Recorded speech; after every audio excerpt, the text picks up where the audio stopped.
प्यारे दोस्तों, आइए आज हम आपके लिए एक जादुई गाय की कहानी सुनाते हैं। एक बार की बात है, एक गांव में मारिया नाम की एक औरत रहती थी। उसके खानदान में कोई नहीं था। उसके पास बस एक गाय थी, जिससे वह अपनी रोजी रोटी कमाती थी। गाय की देखभाल करके उसके गोबर और दूध से वह अपना गुजारा करती थी। बस यही उसकी आमदनी का एक जरिया था। एक दिन उसकी गाय बहुत बीमार हो गई और कुछ ही दिनों में मारिया की गाय मर गई। यह देखकर मारिया बहुत दुखी हो गई। वह सोचने लगी कि अब घर कैसे चलेगा। फिर बाद में मारिया ने अपने पड़ोसी के घर से गाय का गोबर लाकर उसे बेचकर अपना गुजारा करने लगी। एक दिन मारिया की पड़ोसन ने यह देखकर सोचने लगी कि मारिया मेरे घर से गोबर ले जाकर अपनी रोजी रोटी चलाती है। क्यों ना हम अपनी गाय को अंदर बांध लें, जिससे उसका गुजारा नहीं चल पाएगा। इस तरह से मारिया की पड़ोसन ने अपनी गाय को अंदर बांधना शुरू कर दिया। यह देखकर मारिया बहुत दुखी हो गई। फिर एक दिन मारिया गाय का गोबर मांगने के लिए गांव के सेठ के पास गई और उसने सेठ से गाय का गोबर मांगने का अनुरोध किया। यह सुनकर सेठ मन ही मन सोचने लगा कि यह औरत कब से गाय का गोबर मांगने के लिए मुझसे अनुरोध कर रही है। क्यों ना मैं उसे वह गाय दे दूं जो बहुत दिनों से बीमार है। इससे उसके ऊपर मेरा कर्ज भी रहेगा और उसे पता भी नहीं चलेगा कि वह गाय बहुत कम दिनों तक ही जिंदा रहेगी। यह सोचकर सेठ मारिया को गाय दे देता है। गाय को लेकर खुशी खुशी मारिया अपने घर आ जाती है। गाय को खाना खिलाकर उसके दूध से फिर वह अपनी रोजी रोटी कमाने लगती है। कुछ दिनों के बाद उसकी गाय दूध देना बंद कर देती है। उसके बाद मारिया उसके गोबर से फिर से अपना घर चलाने लगती है। एक दिन मारिया अपनी गाय की देखभाल कर रही थी। उसी समय अचानक एक बुजुर्ग आदमी उस रास्ते से गुजरता है। उसे देखकर मारिया पूछती है कि बाबा, मैं आपकी क्या मदद कर सकती हूँ। यह देखकर वह बुजुर्ग आदमी मारिया से खाने के लिए मांगता है। यह सुनकर मारिया अपने घर में से अपना खाना उस बुजुर्ग व्यक्ति को देकर पानी लाने चली जाती है। इतनी देर में वह बुजुर्ग अपनी आंखें बंद करके सारी चीज़ें देख लेता है कि मारिया अपना खाना मुझे दे गई है।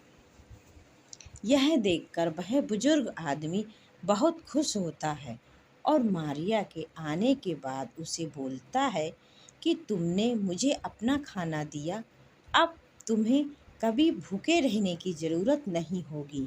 यह कहते हुए वह गाय के ऊपर हाथ फेरने लगता है और चला जाता है। कुछ दिनों के बाद उसकी गाय गोबर देने के बजाय सोने का गोबर देने लगती है। यह देखकर उसकी पड़ोसन उस गोबर को रोज चुराकर सुबह सुबह ले जाती थी। मारिया को इसका कुछ भी पता नहीं था। उसकी पड़ोसन चुपचाप रोज जैसे ही गाय गोबर करती थी, तुरंत उठाकर अपने घर ले जाती। कुछ दिनों बाद अचानक एक आंधी आई, तो मारिया ने अपनी गाय को घर के अंदर बांध लिया। जब मारिया सुबह उठी तो उसने देखा कि गाय ने सोने का गोबर दिया है। यह देखकर मारिया बहुत आश्चर्यचकित हुई। वह सोचने लगी कि कहीं उस बाबा का चमत्कार तो नहीं है। लेकिन उस बाबा का चमत्कार अगर कुछ दिनों बाद हुआ है या उसी टाइम से हो रहा है, तो इतने दिनों से जो मेरी गाय गोबर दे रही थी, वह तो मेरी पड़ोसन उठा ले जा रही थी। इसीलिए चुपचाप पड़ोसन मेरे गाय का रोज गोबर उठा ले जाती थी और वह मुझसे बहुत ही अच्छे से पेश आ रही थी। उस दिन से मारिया अपनी गाय को घर के अंदर बांधने लगी। यह देखकर उसकी पड़ोसन को बहुत गुस्सा आया। वह बहुत ही गुस्सा करती हुई उसने सारी बातें जाकर सेठ को बताईं। यह सुनकर सेठ अपनी गाय को मारिया से वापस ले आया। सुबह में जब सेठ उठा तो उसने अपने घर में गोबर भरा पाया। यह देखकर वह सोचने लगा कि अभी आकाशवाणी हुई कि तुमने उस गरीब लड़की से गाय को ले लिया है, इसलिए तुम्हारे घर में गंदगी भरी रहेगी।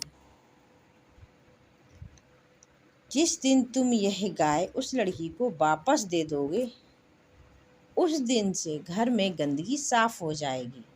यह सुनकर सेठ अपने घर से गाय ले जाकर मारिया को वापस दे देता है और मारिया फिर से अपनी ज़िंदगी खुशी खुशी जीने लगती है। मारिया अब पहले से अपनी ज़िंदगी ज़्यादा बेहतर जीना स्टार्ट कर देती है। वह हर काम अपनी खुशी के अनुसार ही करती है, क्योंकि वह घर में अकेली ही रहती है और वह पड़ोसियों की भी मदद करने लगी। वह जो भी दुखी होता उसके पास जाकर उसे खाने पीने की व्यवस्था उसकी कर देती थी। इस कहानी से हमें यह सीख मिलती है कि हमें किसी के धन पर बुरी नज़र नहीं रखनी चाहिए। भगवान हमें जितना दें हमें उतने में ही खुश रहना चाहिए, क्योंकि भगवान के ही द्वारा जो कुछ भी हमें मिलेगा वही हम उपयोग में ला सकेंगे, ना कि गंदी नज़र करके हम दूसरे का छीन करके अपने लिए उपयोग कर सकेंगे। इसलिए जो हमारे पास है हमें उसी में खुश रहना चाहिए। हमें किसी दूसरे व्यक्ति की बुरी नज़र नहीं डालनी चाहिए। हमारे पास जो भी भगवान ने हमें जितना भी दिया है उसी में खुश रहकर अपनी ज़िंदगी अपना जीवन व्यतीत करना चाहिए, ना कि दूसरे के पैसों पर बुरी नज़र डाल के जिए हमें अपनी ज़िंदगी अपने हिसाब से ही जीनी चाहिए। जैसा भी हमारे पास जो भी व्यवस्था है उसी में खुश रहना चाहिए हमारे लिए। भगवान सबके लिए सबकी व्यवस्थाएं करता है, तो हमारे लिए भी भगवान ने अच्छी से अच्छी व्यवस्था की होगी। अगर हम दूसरे की व्यवस्था देख के जलेंगे तो हम कभी खुश नहीं रह पाएंगे और भगवान हमें कभी खुश रख भी नहीं पाएगा। इसलिए हमें हमेशा खुश रहने की कोशिश करनी चाहिए और दूसरों को भी खुश रखना चाहिए। हमारे प्रति बोले गए कोई भी खराब शब्द किसी को खराब ना लगे, किसी को बुरा